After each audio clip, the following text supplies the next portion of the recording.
Good evening, everybody, and welcome to our Lowestoft history sessions. Now, these feature our wonderful historian by the name of Ivan Bunn, and he knows pretty much all there is that's worth knowing about Lowestoft and the surrounding areas, including Kessingland, Kirkley, Gunton, Pakefield, and all of the places that you know and love in our wonderful town.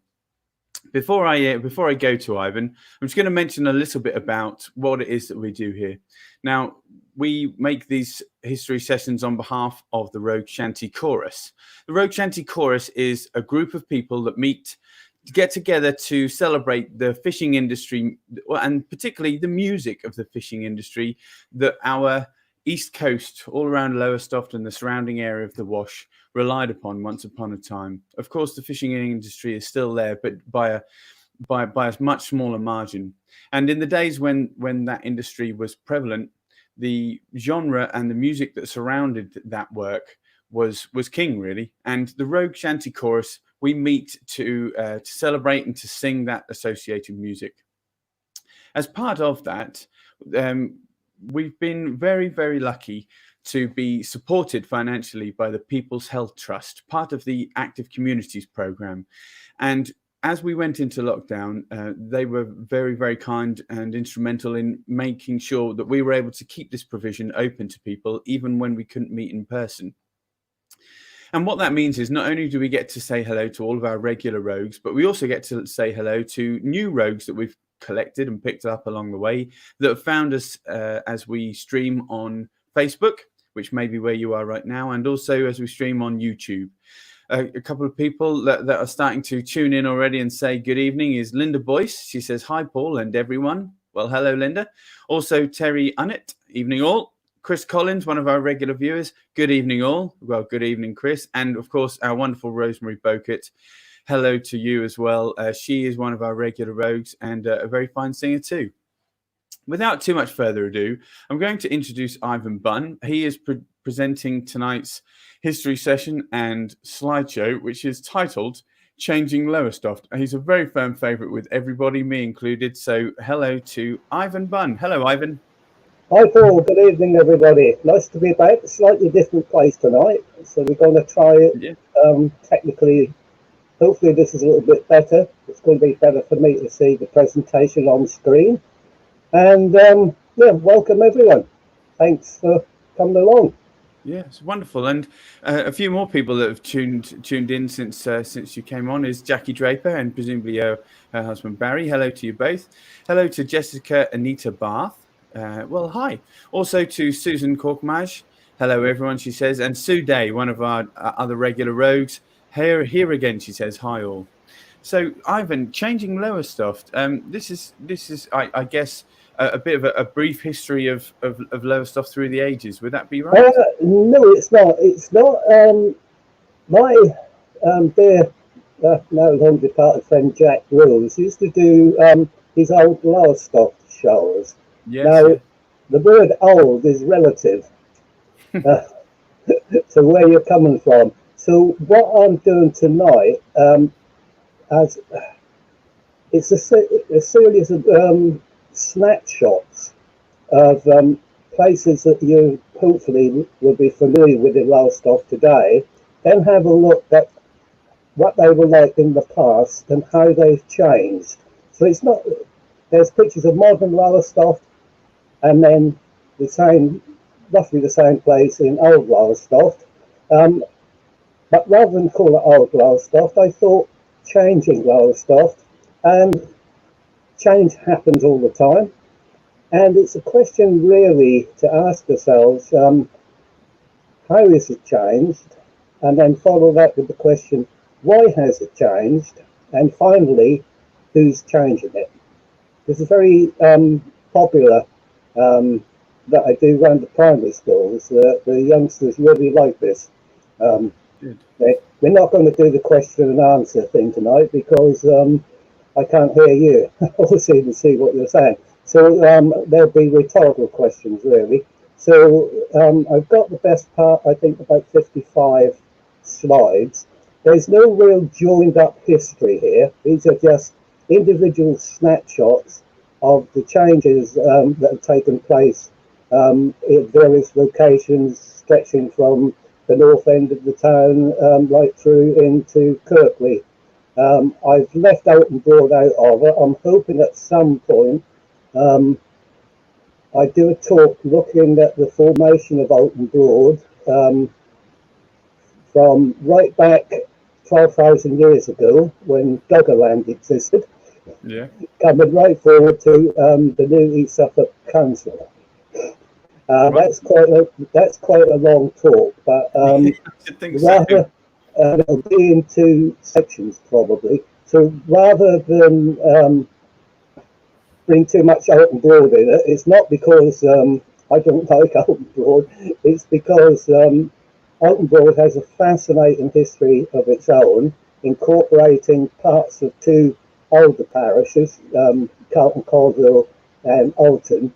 So, and also my family come from, on my father's side, are all Alton Broad people, although they always maintained they lived in Carlton Caldwell and not Alton Broad. But so we'll come to that on a different, on another occasion, hopefully. Not next week. I've got something else planned for next week. And the Alton Broad talk will definitely have to be in two parts. But I feel I need to do it. We've done Kirkley, we've done Gunton, we've done aspects of Lowestoft history. And I'm sure that tens of thousands of people who live in Alton Broad would never forgive me if I left them out of it. And I think the ghost of my grandfather Bunn would have something to say about that as well. So yeah, we're changing Lowestoft tonight and looking at how it's changed and a little bit of why it's changed. Okay, just before we do so, I'm going to say hello to Eddie Godwin. He's joining us again, and also to Rosemary Urquhart. She says great. A couple of people have mentioned that the sound isn't too clear from Ivan's end. Hopefully, it's not a problem for anybody. It might be just a little bit fuzzy. I think you're right, but we're gonna persist with it, and hopefully you will too. And yeah, let me know if it's too awkward to hear Ivan. I'm sure you can, and I do assure you it's not because Ivan's got a frog in his throat or anything. Yeah, I think I've got a new camera and mic set up here, so we had some slight glitches with sound last night when we were doing a dry run on this. So it might be something that I'm going to need to look at in the ensuing week. But if you're having problems hearing me, my wife would say you're fortunate. Yeah, I do apologise in advance, and we'll certainly try and sort it out. I just hope it doesn't spoil the evening for you. I doubt it. I can hear you well, and most importantly, with that new camera, we can see your face even better. So sometimes we have to sacrifice one for the other. Anyway, without further ado, and please do keep your comments coming, especially regarding the slides and the presentation. Ivan did mention he normally have a question and answer, which won't be quite so possible. But if you do put your comments on as normal, I'll try and address them later to Ivan, more towards the end of the evening. And in the meantime, enjoy this presentation, which is titled Changing Lowestoft.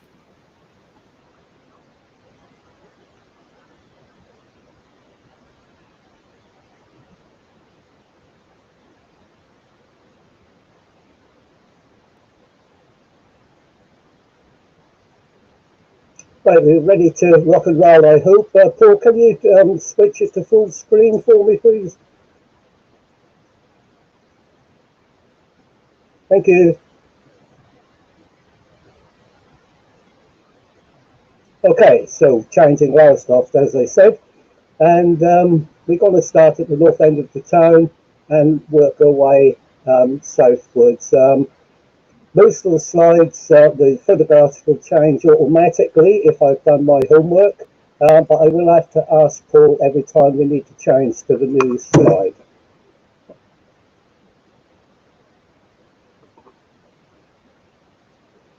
So sit back and enjoy. Right, this is St Margaret's Road.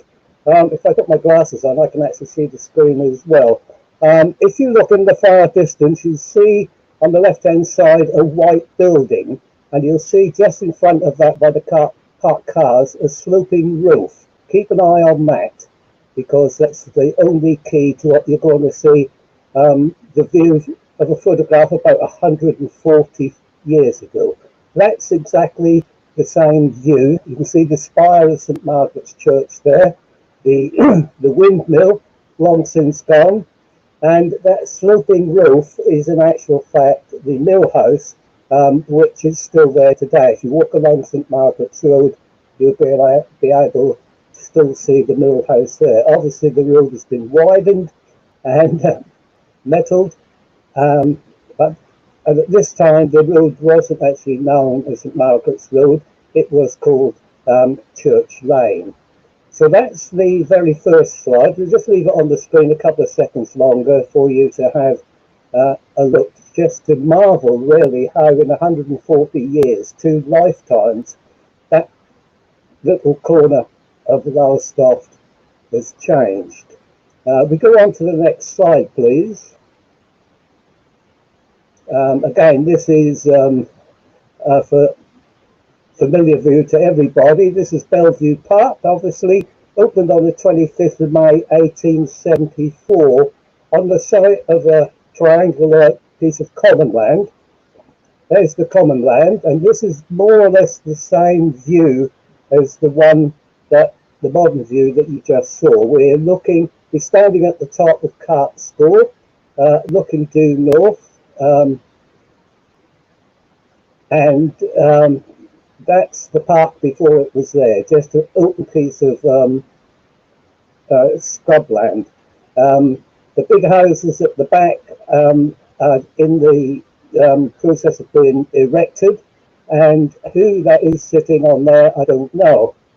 The stones that you could see in that picture, Paul, is it possible just to click back one picture there for me, please? Yeah, if we just come forward again, it should come forward any moment now. We've gone right back now.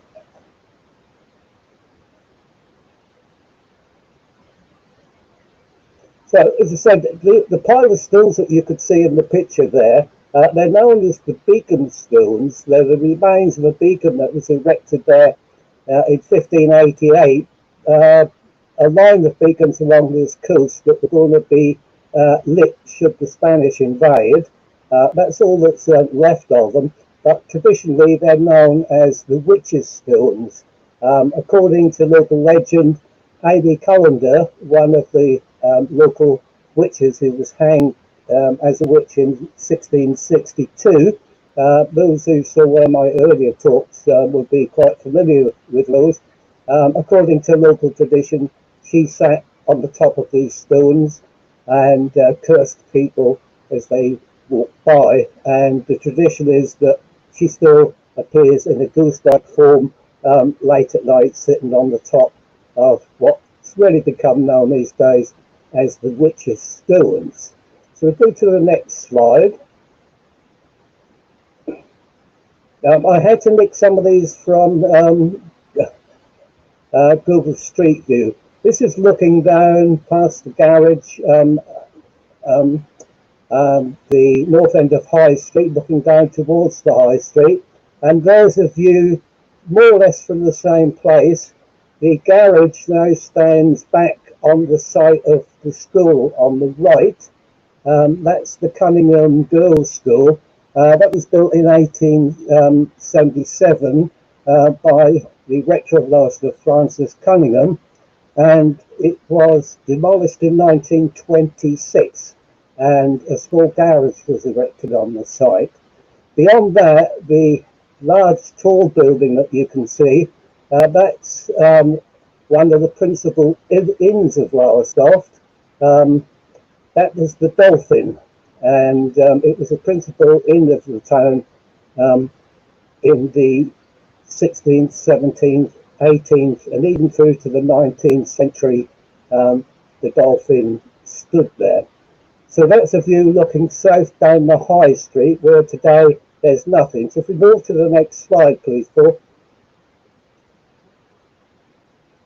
One of the wonderful buildings there, this is the old rectory, or the new rectory, I suppose, built in 1870. And a very grand building, and I think that's the serving staff of the, or the waiting staff, the servants of the rector. A grand building compared with the others on the high street. It's long since gone, and we will see the reason it's gone in a minute. And that presumably is the chaise that belongs to the rector of Lowestoft, with the coachman proudly sitting there with his top hat. So we go to the next slide. Thank you. Here, if you could see, we've walked past the, we've walked south past the rectory. We're a fair way further south now, and you can see the tall rectory on the right-hand side.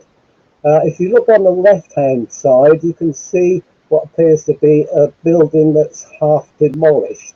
It is because in 1897, 1898, the town council, Lowestoft Corporation, purchased all the houses on the right-hand side here, and they were demolished, and the corporation buildings were built, the ones you see today, about 15 feet further back from the street line that you see in this picture. And of course, there's the novelty of photography. This picture, I would say, is about 1897, 98. The novelty of the camera in the street has brought everybody out to have their photographs taken. And you see the postman on the right-hand side, and this rather nefarious-looking character in the foreground on the left looks as if he's been nipping timber from the demolished houses. So that's the... so we're going to move a little bit further south to the next slide, please, Paul. And here's a view that I'm sure you're familiar with. You're more or less you're outside the pub there, Arnold House in the background. And fortunately, there's a photograph that should come through to show you what you would have seen there. Now keep your eye on the right-hand side of the covered photograph here. That's a view round about the 1890s, I should think. Again, you can see in the middle distance on the right there is the old rectory, and some of these houses on the left look decidedly early, probably at least 17th century, if not earlier. This whole lot came down, the left-hand buildings came down in 1897, 98. And because it's under one of those, I haven't got the picture, that they found those wonderful crypts, which we'll come on to hopefully in another presentation. So that's the old High Street in the 1890s. If we go forward to another slide, we stay in that vicinity. This is the open piece of land where the town sign now stands, and I think it's the old Lowestoft Society have put some pictures up of what it used to look like. The reason there's an empty space there is because those buildings, together with some opposite, were badly damaged on the 12th of May 1943 when the High Street was bombed and a number of people were killed. The buildings were so badly damaged that it was impossible to do anything with them, so they were eventually knocked down. A lot of the rubble was actually bulldozed down the cliff. After the war, one or two other buildings just immediately south to Arnold House, if you're familiar with Arnold House, they were demolished by the council and that grassed area was laid out. That's the same time as the rectory was demolished because it had been so badly damaged. So that's the reason why we've got that open grassy space. And this is some of the old buildings that we can't blame the council for knocking down. These are the effect of German bombs on the 12th of May 1943. Again, every one of these pictures has got its own story that you could actually, I could now spend 20 minutes plus talking about that horrendous raid, the number of casualties, etc., etc. Again, really behind every one of these pictures, there is a much bigger story, obviously. As I say, this evening, these are just, if you like, snapshots looking at how the town has changed and, on occasion, why it's changed. And on other occasions, who actually changed it. So we'll move on down. Here's a view, a modern view. This was all laid out when the new road was built in Jubilee Way, 1977, 76, 77. This is the Hemplands, and here's the same view, probably taken in the 1960s, I should think, possibly a little bit earlier. These are the Hemplands, and so you can see this narrow, winding little back street had one side completely demolished when the new road was pushed through. A very ancient little dogleg back street, called the Hemplands because on the right-hand side in the 16th, 17th century, there was a couple of acres of land behind the houses in the High Street, and between the Hemplands and the High Street, there was a couple of acres where they grew hemp for the making of root and twine and cord. Prior to it becoming known as the Hemplands, this little lane, certainly in the right through to the mid-19th century, was known as Fry's Close. So there we have the Hemplands. That's one of the places that have changed, and we know how it was changed. They knocked half to one side down. We know why it was changed, to put in a new road to bypass the very narrow High Street to cope with the increased traffic. So we move to the next slide, please. This is a difficult one. This is a Park Road. These look at the masonettes that went up in the late 1950s, early 60s. And the path that you see preserves the path at Mariner Street. This is roughly taken from the same position. Obviously, I can't get to exactly the same position. The configuration of the street there, those masonettes and flats have totally messed up the view. But these are the Hemplands, and we're looking due east along, sorry, these are not Hemplands, this is Mariner Street, and we're looking due east along Mariner Street, and right in the far distance, if you could climb into the picture and walk down here, you would finish up with Bayfields, Anchor Hotel on your left, Mariners School immediately in front of you, and the side entrance to the town hall to your right. Those of you who sat through my talk about the Lowestoft witches might recall that the white building that you can see in the background on the right hand side of the street as we look at the picture, that's the house in which Rose Cullender was living when she was arrested and charged with witchcraft, and that's the house they took her from down to Bury St Edmunds for her execution and trial, probably come along this very road. So this is Mariner Street. We move on again. Next slide, please. This is St Margaret's Plain, originally known as Goose Green on the edge of town. It later became known as Infirmary Plain because the town's first purpose-built hospital was erected here. Here's the first infirmary that was built, opened in 1839, and it's gone through a number of guises. This is the first infirmary. This is a print. So you've got Mariner Street on the left going through to the town, and you've got Dove Street on your right. In a moment or two, hopefully, a later photograph of that will come through. Here we go. So here's an early photograph of the old infirmary on Infirmary Plain. Again, you can see on the extreme left, that's Mariners Street. On the extreme right, that's Dove Street, leading eastwards towards the High Street. After Lowestoft Hospital was built, the present-day Lowestoft Hospital, that opened, I think, in 1882. This was converted into a school. This became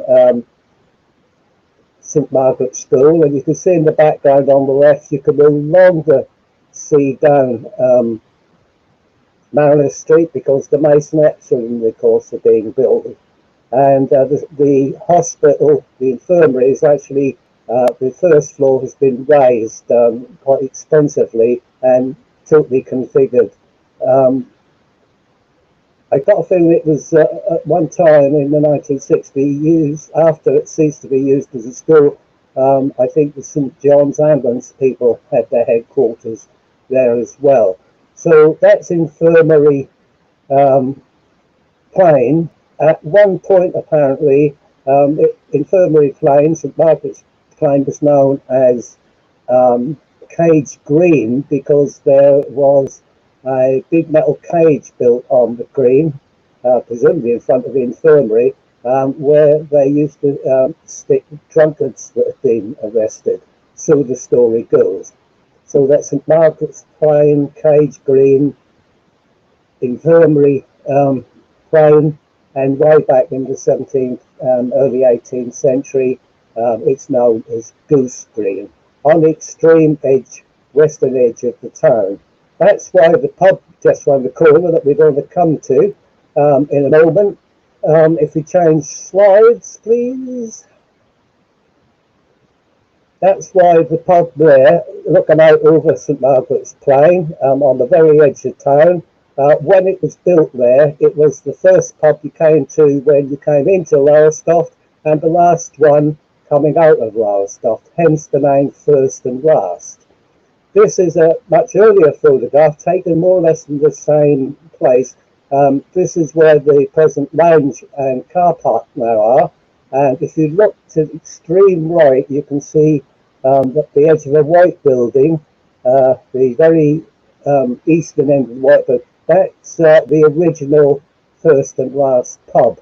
This big house in the centre, it was known as the House on the Green because it overlooked Goose Green, quite a very, very upmarket 16th century house. When it was demolished, some very interesting carved fireplaces were discovered there, but unfortunately any trace of them is gone. In the 19th century, in the 18th century, 1760s, this big house was split into tenements, and some of the workers from the porcelain factory who worked the porcelain factory being just out the back here on Crown Street West, originally known as Bell Lane. This was accommodation for some of the workers from the porcelain factory. If we go to the next slide, please. This is a view, quite an unprepossessing view, from outside the First and Last, looking due south down Thurston Road. All of this area was much improved. I suppose it's an improvement. And that's the same view before it was improved. There was in the early 1970s set up by the local council a GIA, a General Improvement Area, and this whole area was changed radically under the terms of that General Improvement Area. But we're looking down Thurston Road, as far as I can tell, almost exactly the same place that I took the previous modern photograph. And as always, the ubiquitous corner shop is there. Now, if we walk down Thurston Road, if we can go to the next slide, please. If we go down Thurston Road, there's an open paved area, which is usually full of wildflowers and grasses. Here we are looking across to the top of Thurston Road and Crown Street West there. There's the same view taken in the 1960s. This is St Martin's Hospital. It was opened in, I just need to look at my notes here, 1716 by a local man who actually lived in the Netherlands at that time, in Holland. But he came from a local family, the Brown family. His name was Martin Brown, and he endowed their almshouses rather than a hospital. And we're looking more or less the same view as the previous view. Walk through the gateway that you can see there. You'll be out at the top of Thurston Road, and above the wall to our right of the gate, you can just see the shop cooling above the shop window of the corner shop. So you could walk along this path, go out through that gate, cross the road, go to the corner shop, or if you could feel thirsty, just go a few paces furthermore and get to the first and last. So these are all the changes that have taken place. As I say, the reason a lot of this stuff came down was because it was to improve the facilities in the area. So we move on to the next slide. We've got a lot to get through, so I'll keep trotting, as they say. Okay, this is a view on St Peter's Street of the sheltered housing complex. To be perfectly honest, I should be ashamed of myself. I walk past it nearly every day. I've forgotten the name of it. There's the view you would have seen from the same vantage point if you'd have come here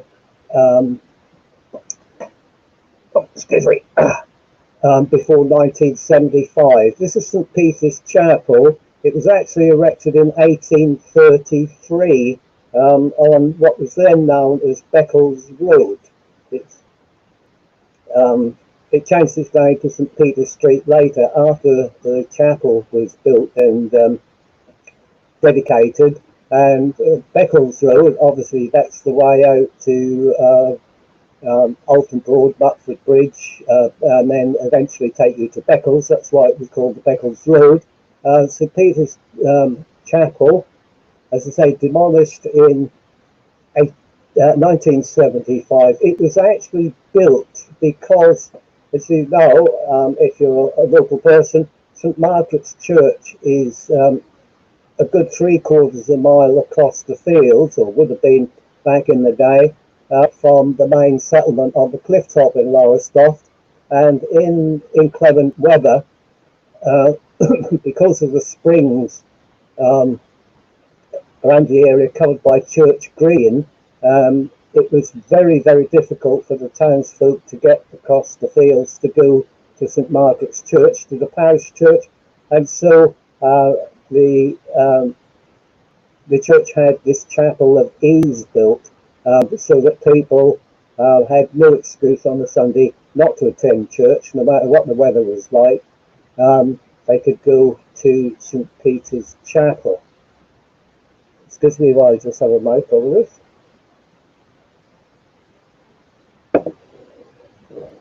So let's push on to the next slide, please. Another corner shop. This is on the corner of Crown Street. Another grocer's. Just about every street back in Victorian times had its corner shop. These all became victims of improvements in the town. Basically, the building of Jubilee Way that opened, if my memory serves me right, 1976, I think it was completed. So this is just one of the corner shops. If we just click to the next slide, please, Paul. That's where the shop stood. And we're looking down Jubilee Way. I'm sure many of you have driven down there or up there, and hopefully in a second or two you should be able to see the interim. There we are. That's that corner shop on the corner of Crown Street, in the process of being demolished as the road is being laid out and built. Again, this will date from about 1975, I think, this picture. And unfortunately, from a historical point of view, when the new road was laid out, many of the ancient back streets of Lowestoft, leading westward from the High Street, were basically flattened and destroyed, and we lost many, many interesting old buildings. And here's just a view of another one of them disappearing. The only piece of really back street that's left of the old town in any intactness is from Jubilee Way, just at this point, westward towards Thurston Road, where the site of the porcelain factory, you've got Crown Street Motors, you've got the Crown Brush Factory, you've got Crown Street Hall, and you've got one or two, a nice mix of different dates of buildings along there. But that's really the last remaining piece of the old back streets of Lowestoft, and that area, unfortunately to say, after some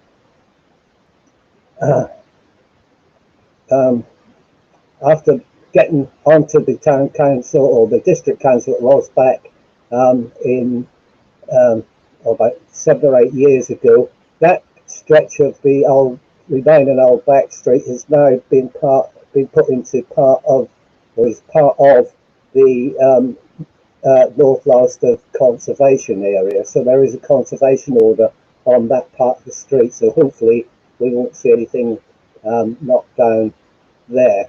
So as I say, big changes. If we go to the next slide, please, Dave. Sorry, Paul. See the red cross, the little red star. Keep your eye on that. I'll explain why when the new photograph comes through. All of this is all part of the redevelopment in the 1960s and 70s. That's what went to build it, and the star marks the junction of this road leading onto the Old Market. This is Old Market Plain and Duke's Head Street. So you can see, although everything has been flattened, the road layout just preserves in a very, very small way the original layout of the streets there. But of course, all of those buildings have long, well, they're not long since, again, they went down in the 1960s and 70s when this whole area was being, in inverted commas, improved. So that's Old Market Plain, and again, it's a site that we could never ever expect to see again, unless we perhaps one day build a time machine. So Old Market Plain. Moving on to the next slide, please. This is the buildings on the north side of Rant Score, and this is the site of the Eagle Brewery.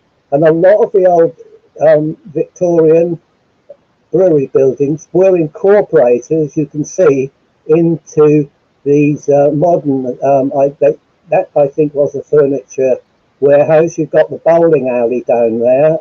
There used to be, I haven't walked down there lately, although I don't live that far away.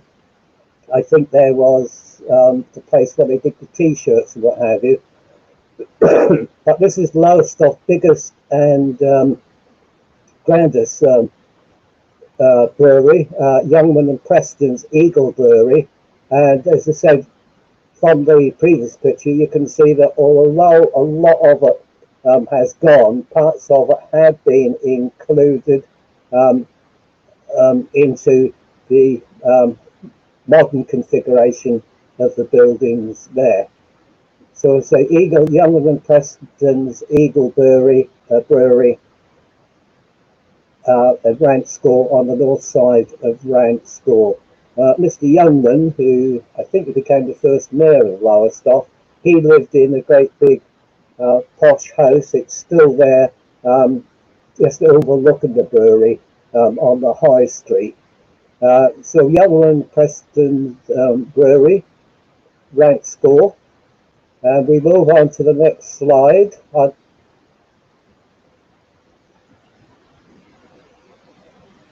Okay, Clapham Road as we see it today. This is the original Clapham Road.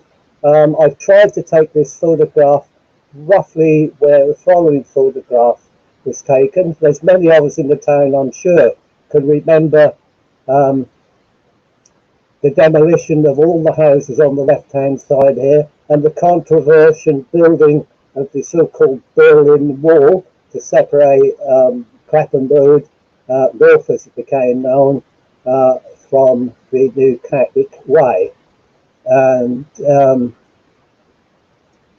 here's a view looking due south. The little warehouse that you can see behind the lady and the little child on the right, that's now been converted to apartments. Sorry, excuse me. Many of these buildings, how can I put it? The history of Clapham Road is a bit piecemeal. It sort of grew up down from the top and up from the bottom over a period of 30, 40, 50 years in the second half of the 19th century. And so it wasn't nice, neat terraces as we see in some of the later street building. These are kind of fairly piecemeal constructions covering a long period of time, which I think in actual fact gives just a little bit more character to the area. And of course down there on the left, not far down on the left, is the pub, the Anchor of Hope, with the fish house at the back. And of course the fish house is still there, and it's one of the very few places left in Lowestoft where you can get wonderfully traditional smoked fish. I'm not being sponsored by them or anything like that, but if you like local fish, smoked fish, wet fish, and you haven't tried the Anchor Smokehouse off Catwick Way, it's really worth a visit. And also you can actually just get a feel for, if you like, the old town and the traditional way of curing and smoking herring, cod, and their wonderful hot roast salmon. End of advert. But I'd certainly recommend that. And of course, you'll also be visiting one of the existing corners of old Lowestoft that's basically forgotten. I understand that not long, a few days ago, I think it was, they had a bit of a fire in the roof there. They should be open tomorrow, so I might pop down and see exactly what's happened there, whether it's still a functioning fish house. There is one other smokehouse down the bottom of Raglan Street, the next parallel street to the west is the Raglan Smokehouse. They also do traditional smoked fish, but I'm not certain whether they're still operating. I know Raglan Smokehouse was put up for sale. That must be I lost track. I'm losing track of time. I don't know about you lot, but I'm actually losing track of time with all this isolation and not doing the things I normally do. I think it was a couple of months ago the Raglan Smokehouse went on the marker. So anyway, let's move down Clapham Road. Here's some more sheltered accommodation that's gone up on the corner of Gordon Road and Clapham Road. And as you can see, it's a far cry from what used to be there. That's exactly the same corner. That was the Cooperative Society's main department store, if you like, in Lowestoft. And this, as I say, this photograph I think was probably taken around about 1900. Again, that's a place that's totally disappeared. As we shall see very shortly, the Cooperative Society shop, which covered most of that block, in actual fact, up to the western end of Alexandra Road, was one of the principal department stores and shops in Lowestoft. Across the road from there, if we go to the next slide, please. Okay, this is the old Suffolk County Council building in Lowestoft, which is now been demolished, become the headquarters of the a care home.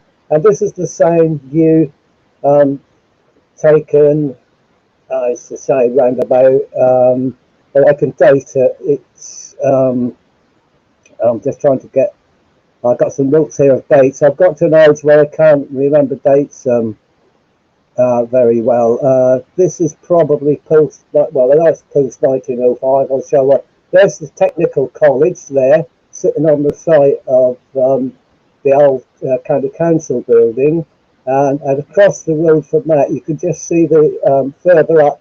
You can just see the awnings and the front of the Cooperative Wholesale Society building on the northern side of Gordon Road. And there's no roundabout, there's no Clapham Road, there's no Clapham Road north and south here. This is just Clapham Road. So if we move on to the next slide, please. So here's a building I'm sure is familiar to many people, the library.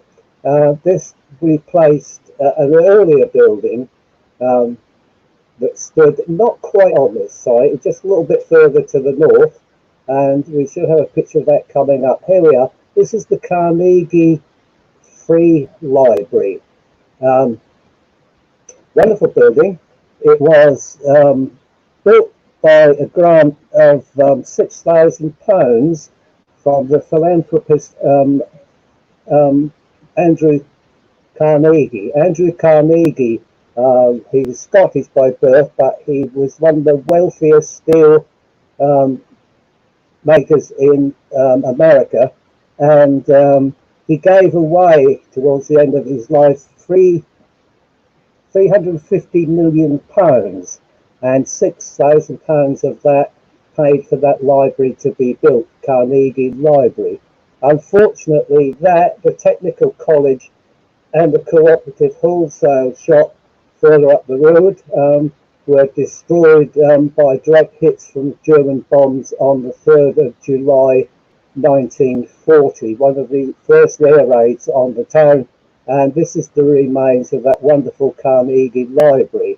The library was then, whatever they could rescue from it, was then moved after the war. It went to various buildings. When I grew up in the town, it was in the old Sailors' Mission Room on Suffolk Road, and eventually, I think it was about 1972, the new library, the one we have today, was completed. So another victim of the air raids of the Second World War, and three wonderful buildings there: the Technical College, the Carnegie Library, and the Cooperative Wholesale shop, department store if you like, were lost to the town for good. We move further down, please, to the next slide. This is that interesting building at the junction of Bevan Street and Denmark Road, now all divided up into it, but it was one of the principal hotels and drinking places. There's a much earlier picture of it, known as the Fulton's dining rooms. It kind of ceased, certainly by the time I grew up in the 1950s and 60s, and I'm sure as many people here can remember it. It was owned by Mr. Back, who lived out at Alton. I think he lived in Mancroft Towers at Alton. He was a wine and spirit dealer, and this became basically just a pub. And I grew up knowing it as Back's Bars. And opposite the railway station, obviously built there because of the trade they would get from passengers getting off the train at Lowestoft at the main station. So again, Fulsham's dining rooms, fortunately, although much altered, they still stand more or less as they were built. Most of these buildings were built on land that had been purchased by the Samuel Morton Peto to build the railway station. The company, the Lowestoft Reedham Railway Company, they bought up a huge tract of land where the railway station now stands, and in the 1850s, after the railway line was complete and the station was built, they sold off a lot of this land, and Tonning Street and other of the back streets there, including Denmark Road, were laid out. And then the houses on Denmark Road and Tonning Street and the other little back streets there were gradually built. Once again, when you walk up there, if you look at the buildings on Denmark Road, you can see that in actual fact they're not a homogeneous terraces there. They are, as most of the building that went on this time. Sorry about that, I've got a moth or something trying to get at me. They go up fairly piecemeal, almost through until the present day, when the gaps in the building line on Denmark Road, especially at the western end, were filled in. So once again, I like Denmark Road. There's a wonderful mixture of different housing styles there. And I think I'm right in saying that certainly by the end of the Victorian era, the beginning of the and the Edwardian period, there were at least 4 pubs up there as well, all of which I'm pretty certain are now closed. There's the Royal Standard. I'm trying to think of the names of the other ones off the top of my head, but I'm not here to talk about pubs. That could be the theme for another talk. We need to keep moving on. So we're going to move up. Here's a view that's familiar to many people. Even they'll take these photographs and then within a year or two they subtly change. So here's a view looking up London Road North, the now pedestrian street, and here's a view, I think, taken round about the time of the outbreak of the First World War. So in some ways you could kind of say everything's changed, but it's not really different. The buildings, the configuration of a lot of the buildings here have changed. What I'm going to do, I tell you what, we'll move into the picture a little bit closer and have a look at how one particular building has changed. It's this one. Now, this is McDonald's. I'm sure you're familiar with McDonald's on the corner of Bellevue Street and London Road North, the shopping precinct, if you want to call it that. That's the same view in the early 1870s. That curved wall is the corner where the entrance, the corner entrance to McDonald's now is. And beyond that was a pub, the Suffolk Hotel, set back in its own yard, back from the road. That was demolished in the 1870s, I think it was 1876, and another Suffolk Hotel, a much bigger and grander one, was built on the site. Here's another view of the original Suffolk Hotel, probably erected in the early 1800s after London Road North was laid out. That was laid out in 1785, became a turnpike road. So this is the Suffolk Hotel. I don't know how well you can see it on the screen, but right on the extreme right, there's a large black sign with white lettering. On the original, you can see that they're actually advertising that as land for building plots. And here I'm pretty certain, judging by the state of the Suffolk Hotel, it's in the process of being emptied and demolished. So that's the first Suffolk Hotel, which of course gives its name to the road opposite the Suffolk Road. If we move on again, please. Now we're looking up past the General Post Office here. In some respects, it looks not that different to today. What I want to talk about, this is probably about 1900. All of the buildings on the right-hand side, now they're very, very interesting because they note one of the biggest changes in the late Victorian period along London Road North. There was, until 1885-86, on the right-hand side here, from the corner of Waverley Road all the way up to approximately where Waterstone Shop is today, and then across the Battery Green Road, there was only one house sat there in 6.5 acres of land. It was called the Grove, and an old lady lived there for a long while. Her name was Mrs. Godham, and she was the widow of one of the surgeons to King George IV, quite a wealthy old lady. And that's a place that's kind of more or less forgotten in the history of Lowestoft, North Lowestoft. But I've got two pictures that I hope will come up in a second to give you some idea of what happened there. So if you click to the next one, please. There we go. Now this is looking across the fish market, across the mackerel herring dock, and you can see the trees the other side of Battery Green Road, and you can just see the top of the Grove House amongst the trees.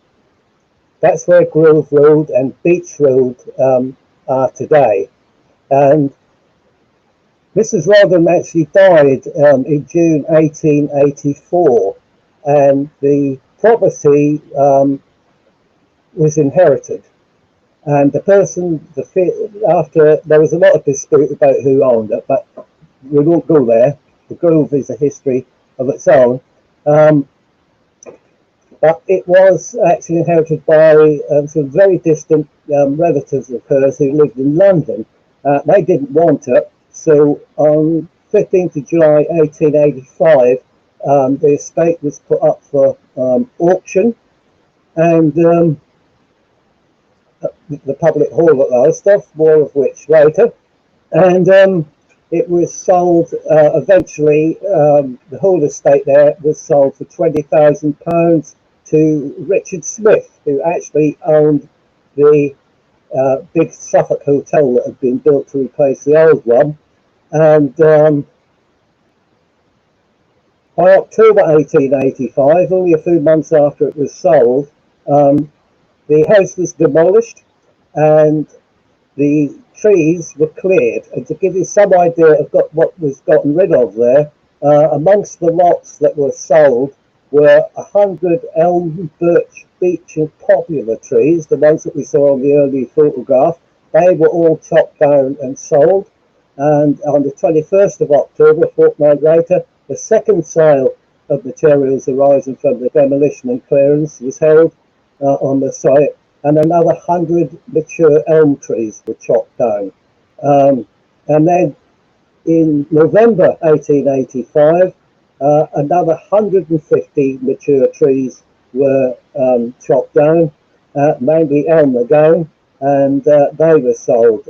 By January 1886, the first building plots were advertised in the Lowestoft Journal to be sold. And here you can see, looking across the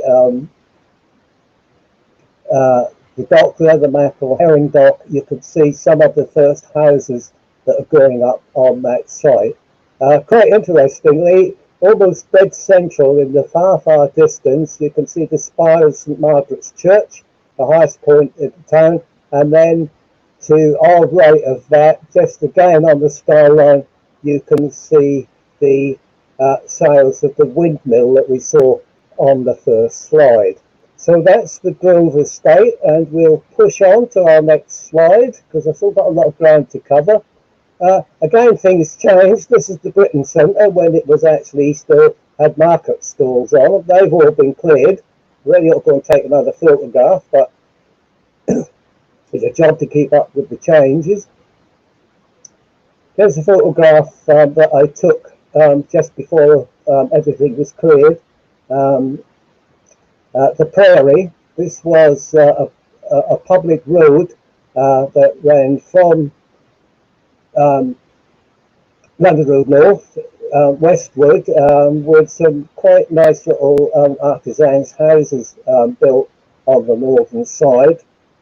It still exists as a public right of way. As you know, nobody's quite certain why it's called the Prairie. Certainly the field on which it was built in the 1860s, probably a little bit earlier than that, in fact, on one of the old town maps in the record office, in the deeds, the field is actually referred to as Prairie. Quite, don't know if they had herds of bison and buffalo wandering across or what, but why it was known as the Prairie, I don't know. It's quite a big field, perhaps it just laid fallow and looked like a prairie wilderness to the local people. So that's the Prairie. As I said, the name is of the old field on which this little narrow street was built, lives on, or lived on. I don't know if if it's still called the Prairie today or not, but it is a public right of way through. When they built the Britain Centre, it was proposed that they should put gates each end of the Britain Centre so they could be closed at night, until it was pointed out, hang on, this is a public right of way, you can't do that. That's why you can still walk through the Britain Centre, out past the library and the Over 60s Club, and go out onto Clapham Road. So we can move to the next slide, please. So we're back on London Road North, the shopping precinct, the corner leading down to the marina, and there's the marina. And again, this is changed, but in some ways not different. These are the original houses that were erected here in the 1860s and 70s. The house on the corner of the shop was known as Marina House, and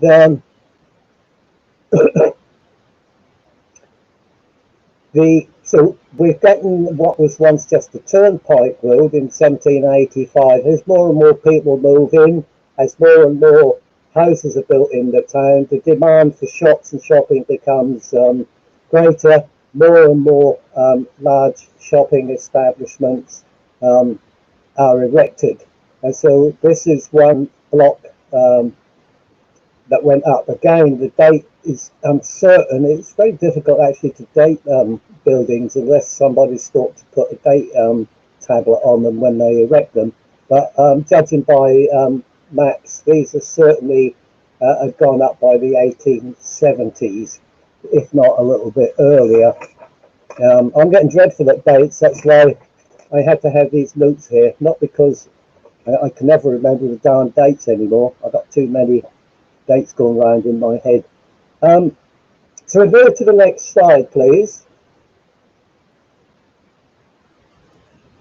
Here's the corner, the Starbucks on the corner. All of these rather irregular, scrappy-looking buildings were built simply because the worst raid of the war took place, and the whole area would flatten.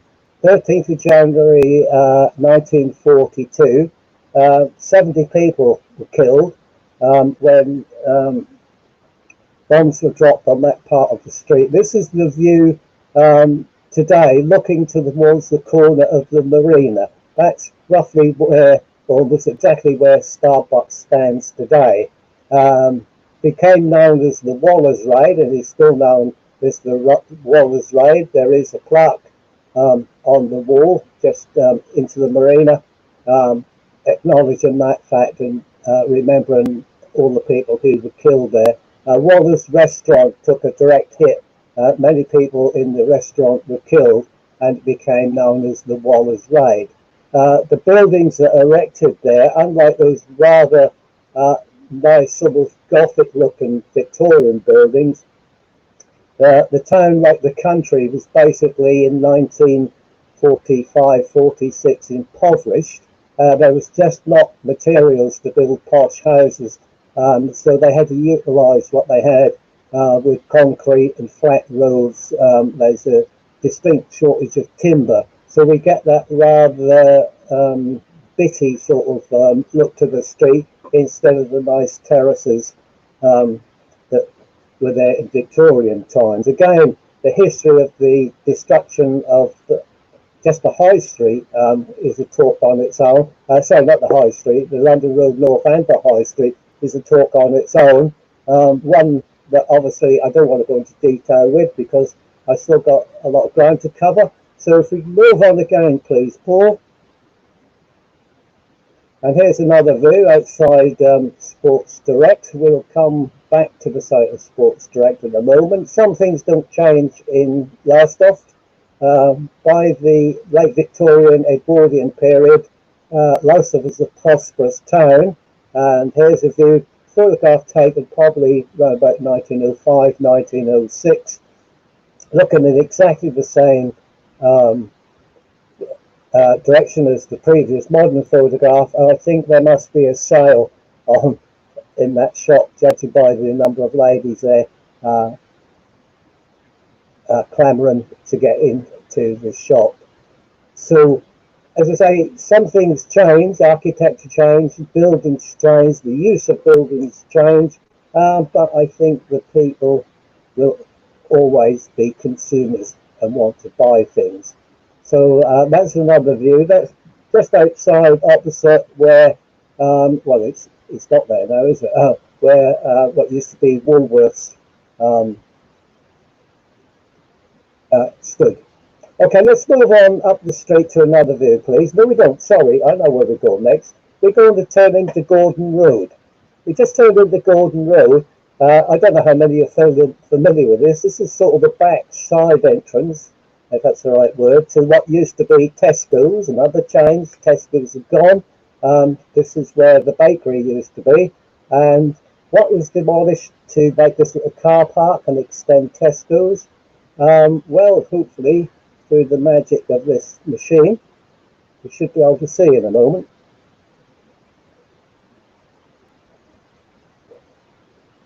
There we go. The Liberal Club. That was demolished with the building next door to it to make room for the expansion of Tesco's in that area. And that's the Liberal Club. It was built in 1892, a wonderful building, and demolished in 1977 when that area was redeveloped.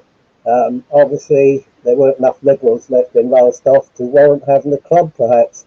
But that's a really attractive building. And I'm a great admirer of the local architect, John Lath Clements, as some of you might know. And I do detect his handiwork in the design of that building. The pyramidal bit right at the top, the arched windows, the arched doorways, they all smack of the handiwork of John Lath Clements. So that's the Liberal Club that's gone and basically forgotten, unfortunately. Let's move up the road again. Here we go to the next one. Another sort of mishmash of buildings now. Keep your eyes on the chimneys that you can see on those buildings that are set back from the road. That's the original building. probably, again, it's difficult to get dates, probably erected in probably erected in the 1850s, possibly a little bit later there, known as Fisher's lodging houses. And these were built at a time when Lowestoft was beginning to prosper as a seaside town, and they wanted better accommodation. You were getting the better accommodation south of the harbour, marine trade, Wellington Esplanade, Kirkby Cliff Terrace, these big houses, lodging houses that were going up there. There was really nothing north of the harbour of that quality, so these houses were built. Again, they changed such a lot during the Second World War, when they were actually, particularly the north end, were badly bombed.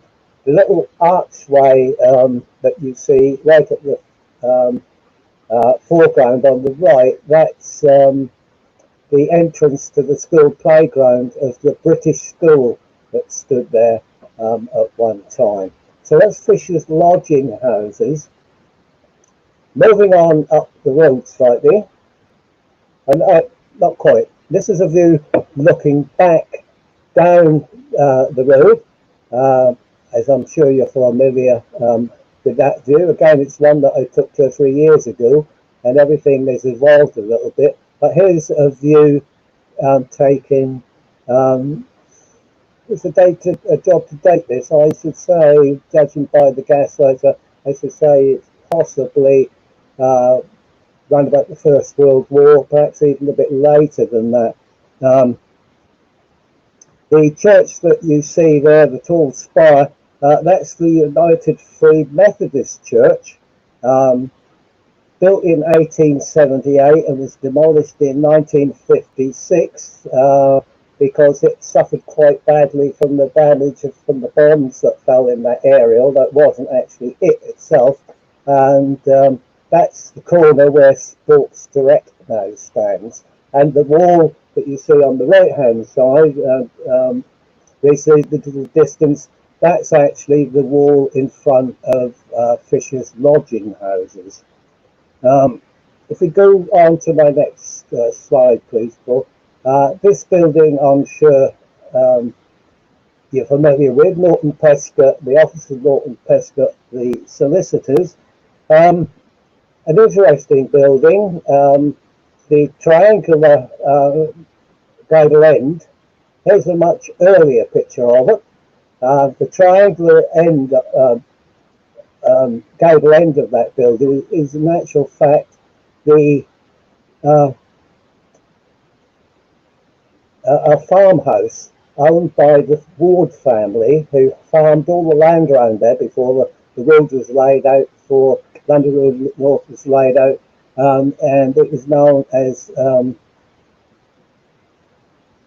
Ivy Cottage. And here's a wonderful picture of some of the residents of Ivy Cottage playing croquet on the lawn in front of it.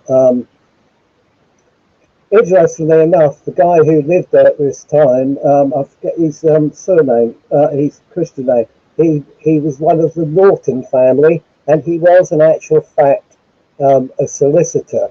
So that property seems to have passed down through the family of Nortons and retained the name of the solicitors. Whether there is a Mr. Norton solicitor there today, I don't know, but it's been associated with the Norton family and the solicitors for a long, long while in Lowestoft. And as I said, it is originally built as a farmhouse. The entrance to the farmhouse was actually off present-day Old Nelson Street. There was a driftway and a little track. There's still an entrance to the back of these buildings from Old Nelson Street, which would have taken you back in the 17th century, when there was just a farmhouse. That would have taken you into the stackyard and the barns and everything belonging to this farmhouse. Obviously, the building, the extensions each side of the original farmhouse are made much later additions. So let's move on to the next slide, please. Keeping a quick eye on the time. Yeah, the Halifax Building Society. Well, I never did. What used to be there? Hopefully we can see. That must be a dawn. There we are. That's the original. That's the site of the sorry. That's the site of the public hall. The public hall was built in 1872. I can't get a very good shot of it. Here's an old engraving of the front of it from I think it's from an early advert. It's not a very good picture, I'm afraid. So that's the public hall, 1872 it was built. In 1923 it was gutted by fire and was never really used as a public hall anymore. It was too damaged. And then in 1941 it suffered more damage and was destroyed by the bombs that fell here and opposite and destroyed all the buildings, or badly damaged all the buildings opposite. If I look closely to it, it was also showed films in there, and I can date this because there is a film advertised at the bottom left hand corner on the hoarding there, The Faithful Gardener, the film's called. And yes, I must have a little bit of culture because I did some research into that film. The film was actually released, it was a French film as well. It was released in 1910. So this picture could be from 1910. I think it dates from the next year. And it's decorated up with bunting and flags to commemorate the coronation of Edward VII, which would date this picture from 1911. The local Lowestoft Journal office was situated in that building as well, and above it, you can't see the sign very well, there's a college there as well, St Margaret's College. All of this went basically for the fire. We move on again to my next slide, please. Again, a view that's familiar to everybody. Not quite certain what's happened. There was nobody in isolation, in fact, like 5 years ago when they took this photograph. And then we look up and we can see, again, many of the buildings have long since gone or been altered. And again, that's another view of a bustling, prosperous Edwardian Lowestoft.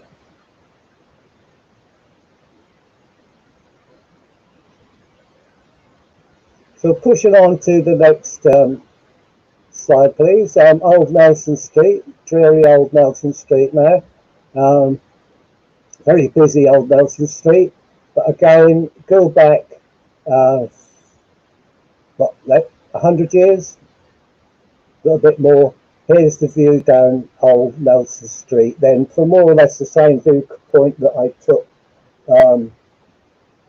that photograph. Most of the houses down there are Victorian. The interesting thing you can see was slap bang centre, two interesting small little cottages.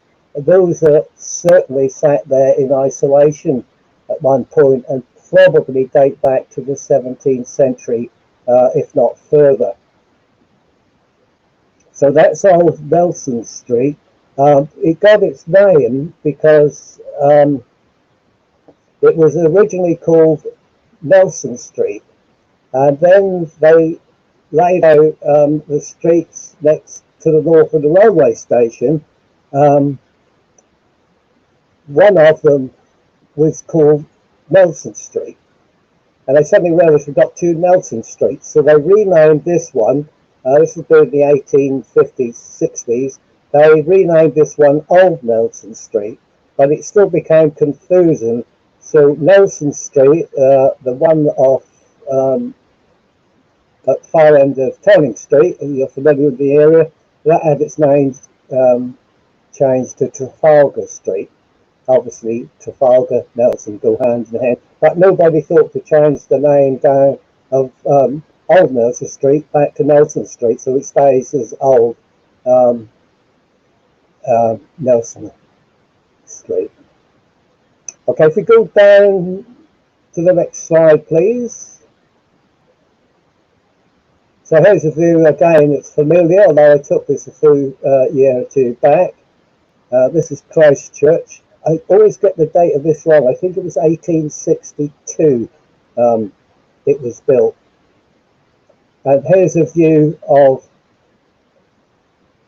a similar view, taken probably, I should think, in the 1950s, looking along Watlow Road at the southern end of the beach village, almost southern end of the beach village.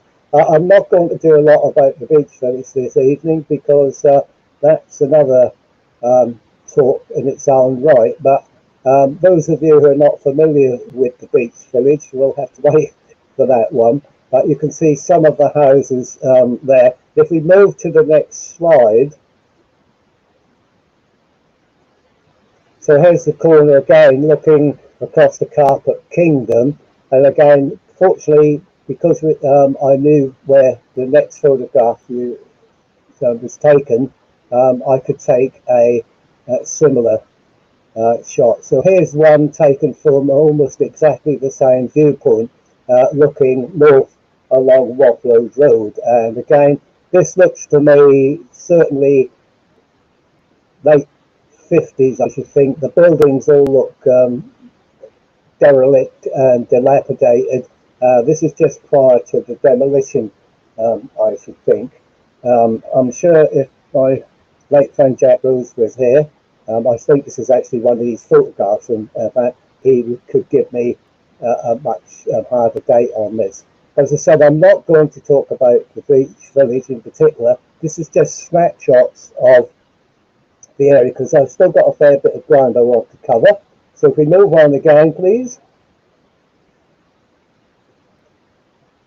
Again, I can't do any comparison shots here, but these are the Dean's, the pickling plots. If you could get some sort of idea where they are, we're looking northwest across the pickling plots, not far from the sea wall, and you can see Lowestoft on the cliff there. I've got a feeling that tall building might well be the rectory that we saw in the earlier photographs. And we can move into the picture a bit more. We're looking towards Watlow Road. So if we can go to the next slide, please. Again, here's a much closer view. This is wonderful mix of working outside, smoke houses. There's even one or two private dwelling houses there. So this is to the east, really, of the beach village. And there you can see quite definitely perched on the top of the cliff, the wonderful old rectory that we saw a little while ago. So again, I went down there thinking, oh, I'll take some comparison shots, but it's absolutely impossible to get any idea really what to do. So in the end, I thought, no, I won't bother. So if we could go to our next slide, please. Right, this is the swing bridge that many of us can remember.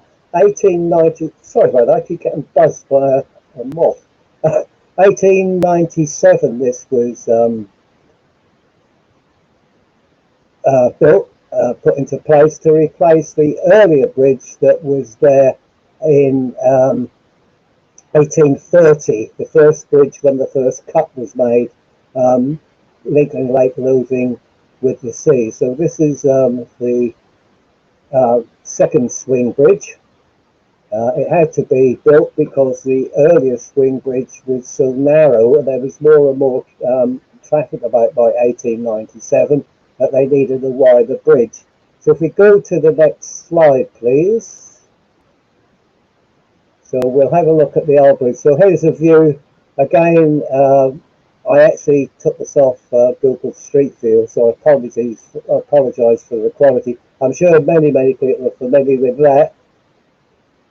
And if we wait until it changes, there you can see the gate and the pier terrace, just the same building as in the previous picture. But here's the old bridge at Lowestoft, the very first bridge built in 1830. You can see it's a very narrow construction. It was a swing bridge, a double swing bridge, and as I say, it had to be replaced, and it was replaced in 1897 by the swing bridge in the previous photograph. So I'm going to move on again to my next slide. So here's a view. Again, I cheated. I used Google Street View looking into Lake Lothing. I'm not going to say much about this because there's hardly any shipping there, but a comparison shot roughly taken in the same place shows the inner harbour approximately 130 years ago, when it was a really busy and bustling port. Just leave that on the screen for a moment or two.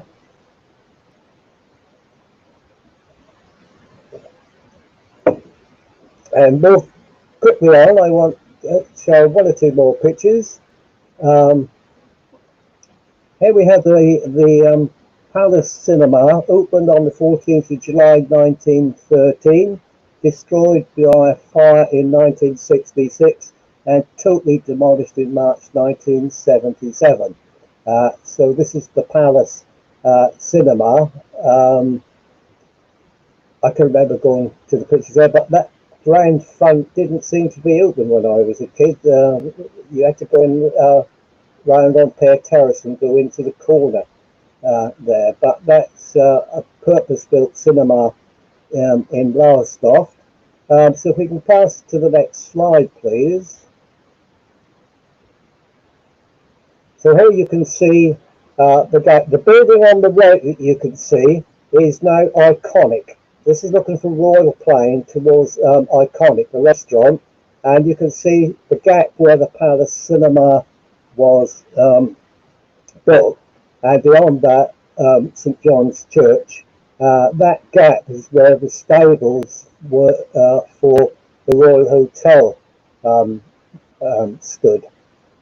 Now, I just brought the attention to that old memorial there. There's the memorial there that the arrow indicated to you. It was built, it's erected in October 1890 by the family of Richard Henry Reeve, who was the last lord of the manor of Lowestoft, and he died on 18th of October 1888, and the family erected this monument in his memory. It was a very controversial monument. It was in actual fact a fountain, and but the fountain wasn't very clean. The water in the trough round it was always getting filthy dirty and stinking, and eventually they dismantled the fountain, and also children kept falling into the trough apparently because it was unprotected. So the fountain in early 1920s, when the Cenotaph, the War Memorial, was erected, the Reeve Memorial was actually moved, and it now has sat ever since in the seafront entrance to the Kensington Gardens. So if you're ever there and have a look at it, you can remember Richard Henry Reeve, if you wanted, the last Lord of the Manor of Lowestoft. So that's the Reeve Memorial.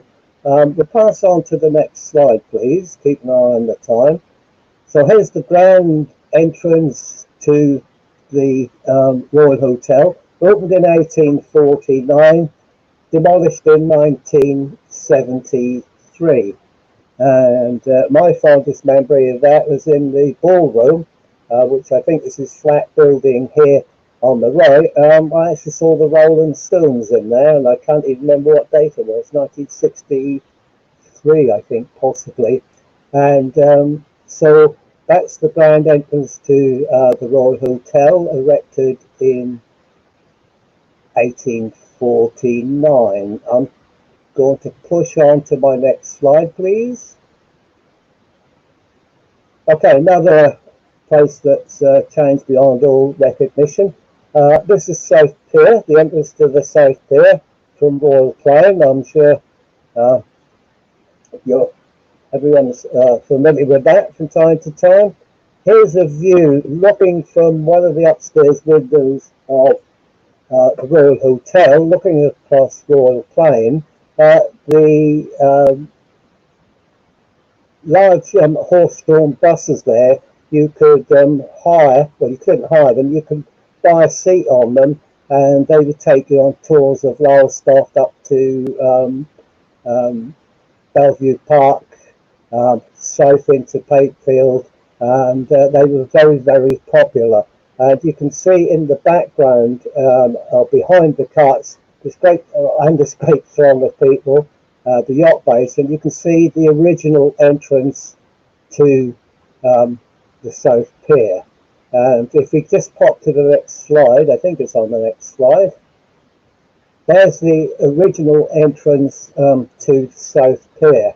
The Lowestoft Harbour was greatly extended in the early 1850s, and the pier itself was opened to the public in 1852, and it was a promenade pier so that you could walk the full length of it, and in on the 23rd of October 1854, the old reading rooms were opened. They were opened for men and women, but presumably a sign of the times. There was some disagreement in the local press at that time whether or not ladies should be allowed in there, because the reading rooms were meant to be silent and ladies had a job keeping quiet, and so there was a little bit of debate about that. In the end, they simply got round it. You had to pay an annual you had to pay a subscription every an annual one to actually use the reading rooms. They burnt down in June 1885. The pier was completely wooden at the time, and the pier was very, very badly damaged. You couldn't get past where the reading rooms had been, and a lot of work had to be done restoring the pier, and a new pavilion was erected. And if we go to the next slide, we can see the new pavilion. I hope, there we are. That's the new pavilion erected in 1890. A wonderful building of typical late Victorian wrought iron metalwork as much as anything. That suffered badly in 2 world wars, and in the end it had to be demolished, and it was demolished in 1955, and very shortly you should see, I'm sure many of you can remember what took its place, if my slide is not changed for me.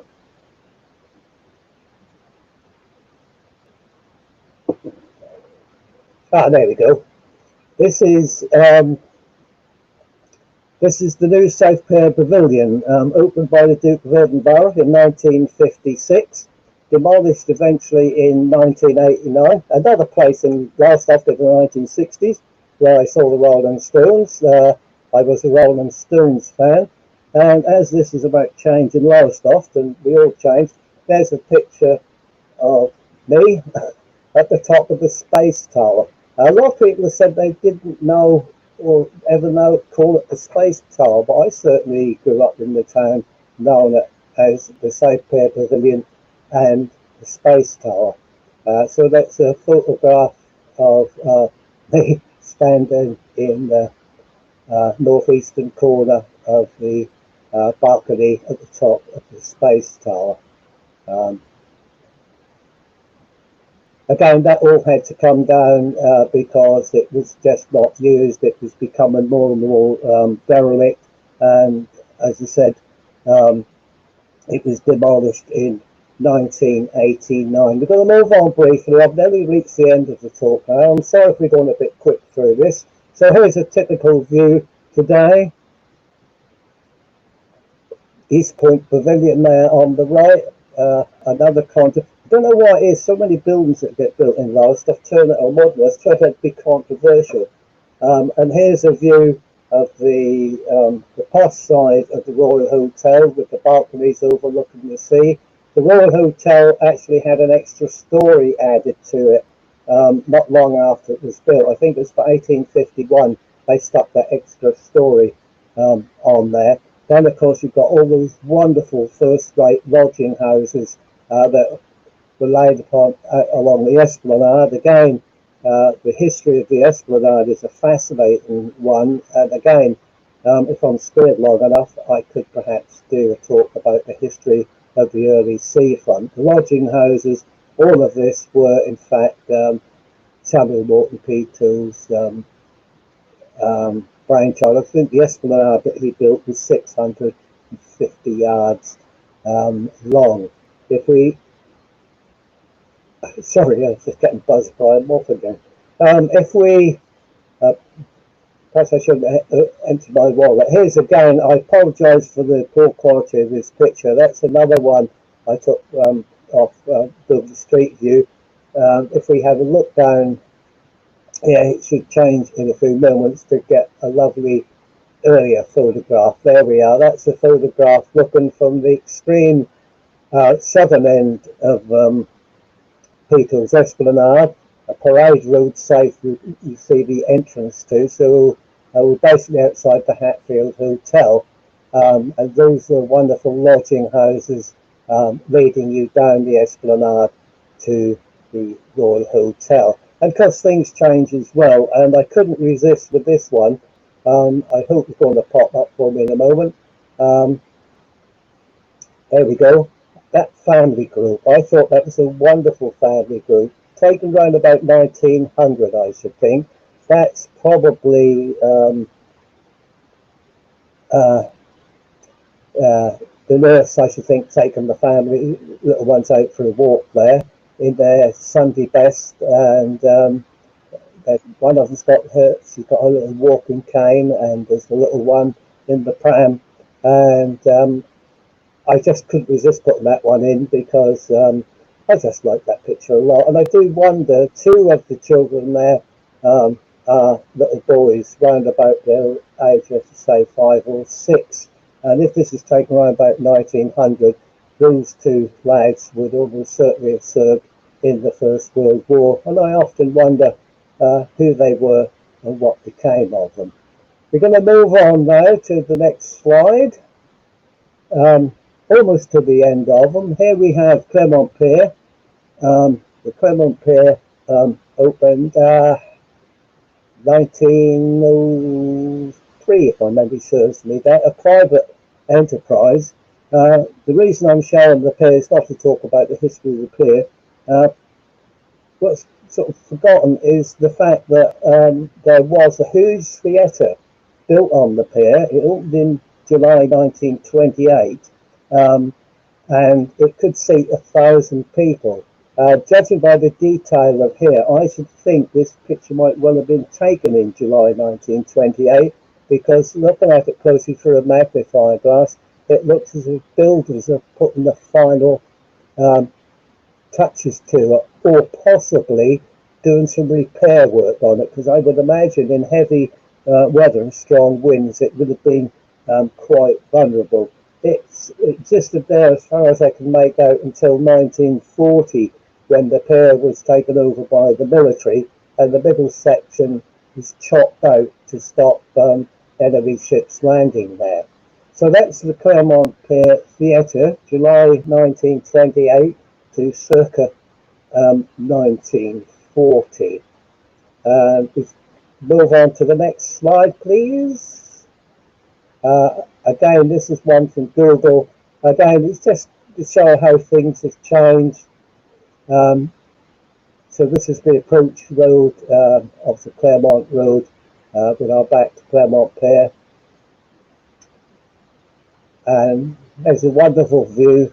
I think the man who kept the donkeys there was known as Jukey Jones, and there he is with some of his donkeys.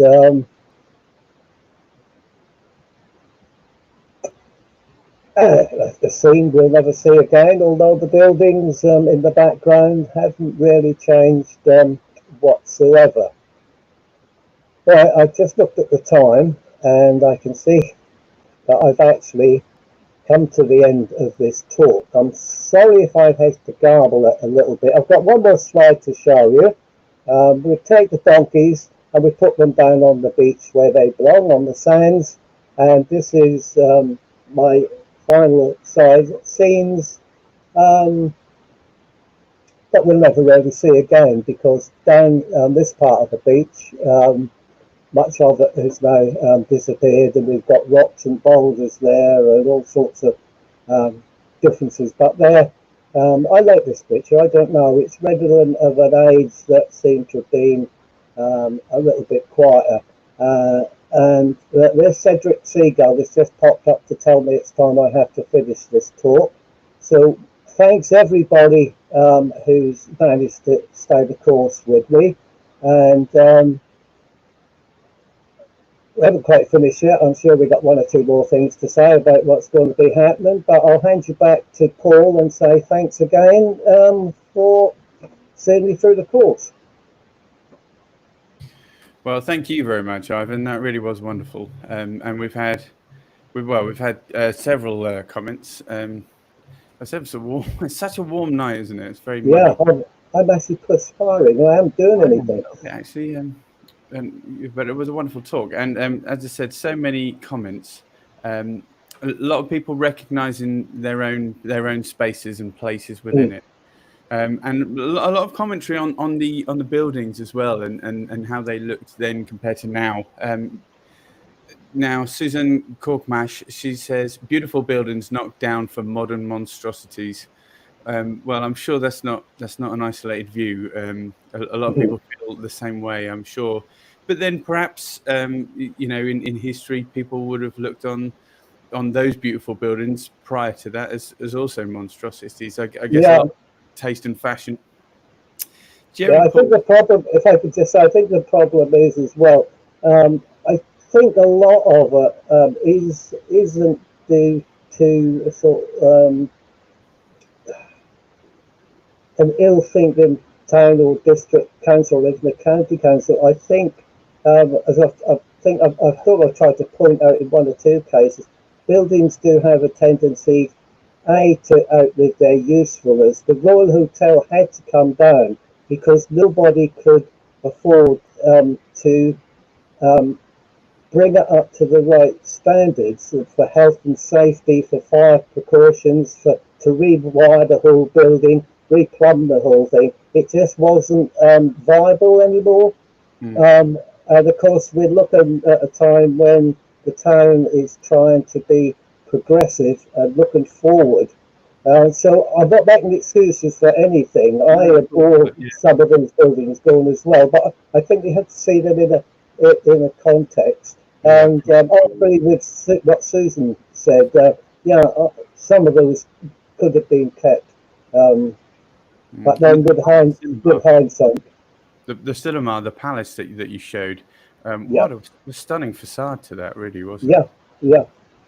But then again, it was badly destroyed by a fire, beyond redemption, unless we could find another Mr. Carnegie come along and throw a few £1 million at us. Again, sometimes it's just not viable, unfortunately. No, not practical. Just going backwards a little bit, actually, the first sort of 10 to dozen slides that you showed, that's mine and Stephen's old stomping grounds. Okay. Yeah, the Hemplands and all across sort of Park Road and St Margaret's Road, and I believe they call it the Harbour Ward. Yeah, it's lovely to see. Well, yeah, I've got memories of it from the 80s Mm, and 90s. So to see it from the sort of the 1880s and 90s is yeah. quite interesting Yeah. too.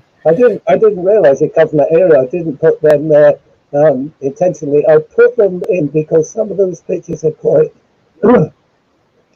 um, different, and they're a different part of the town.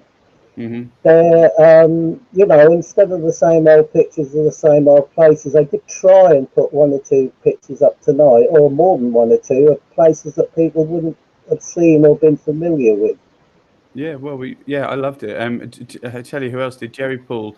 Love seeing the changes right in front of your eyes. Yeah, well, that's the magic that Ivan works. I'm going to rip through this because you've done a wonderful talk, and I don't want to keep you later than necessary, but I do want you to just to see how appreciative everyone is of your wonderful presentations. Very interesting, says Linda Bunning. And Linda Boyce, such detailing on the buildings, certainly missing on today's buildings. Chris Collins says, today's buildings seem to have lots of glass and are really quite plain and boring compared to the beautiful, elegant old ones.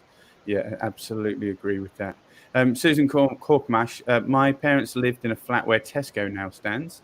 And Chris Collins says, John's mum and dad got married at Christchurch.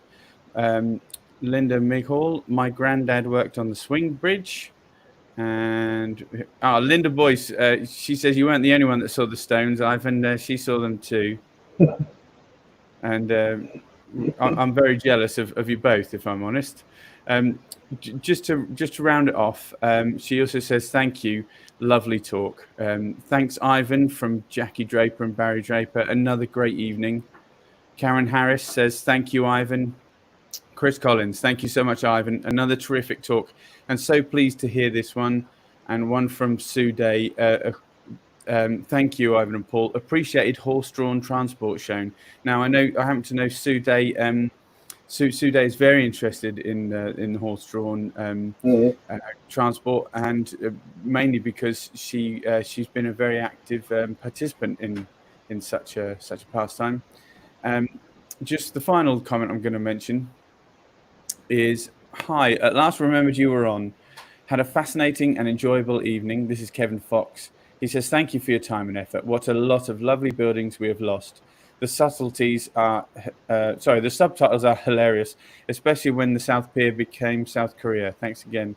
He's watching with them. There's like an auto dictate where you can watch, so it tries to guess what you're saying, or and guess it's sometimes wrong. I think Lowestoft could be many things, but South Korea is not quite. It's certainly not North Korea. Now, Not yet.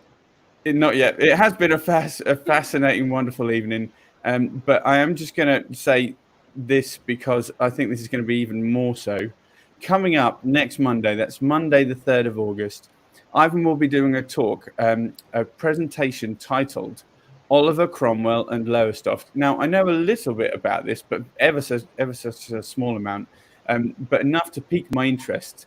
So I really can't wait.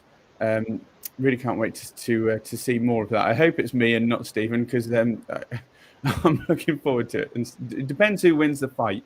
It'll either be Stephen or I that gets to present it with Ivan. Before we go, I will just remind people that Ivan has 3 books that you could buy. They're available certainly at Waterstones, but I'm sure you can get them at other reputable and more local independent bookshops. And they are going to look a little bit like this. George Borrow, Alton Broad and Beyond by Ivan Bunn.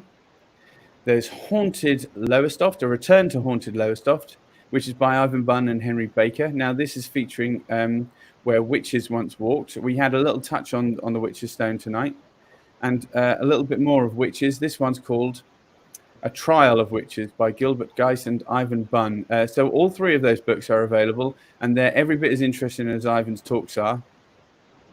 And we have a couple of comments. Linda Mighall, looking forward to this. That must be Oliver Cromwell. So am I. Diana Carver, one of our regulars, already looking forward to next week. Well, as am I. I cannot wait. Linda Mighall, she's going to pop down to Waterstones as soon as, apparently. So hopefully you'll see some sales aplenty. It's been a wonderful talk. Once again, Ivan, thank you so much. Okay. Let me just say thank you, Paul and Stephen, for making it possible. Thanks everybody who's watched and listened this evening. I've certainly, this is the 10th one that we've done now. I've certainly enjoyed them. It's helped doing, particularly during the period of early isolation, helped to lift me out of the doldrums and make me feel that there's still a purpose for something. And so thanks everybody. I wish I knew all your names, but Susan, Chris, Joey, and all of the rest of you, thanks for tuning in. Thanks for supporting this event. And all things being well and the God's willing, I will see you. Well, I won't, but you'll see me in a week's time when we will see what old Noel done in Lowestoft in Summerleyton. So thank you and good night.